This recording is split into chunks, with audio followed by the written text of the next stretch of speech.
ఉండాలి. Because last time ఒకే ఒక్క స్థానంలో విజయం సాధించారు.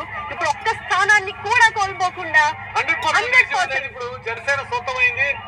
100% విజయం జనసేన పార్టీ సొంతం చేసుకుంది. 21 స్థానాల్లో పోటీ చేస్తే ఆ పార్టీకి సంబంధించిన అభ్యర్థులు ఇప్పుడు ప్రస్తుతం ఆ పార్టీ అభ్యర్థులు అధికారికంగా 6 స్థానాల్లో విజయం సాధించారు.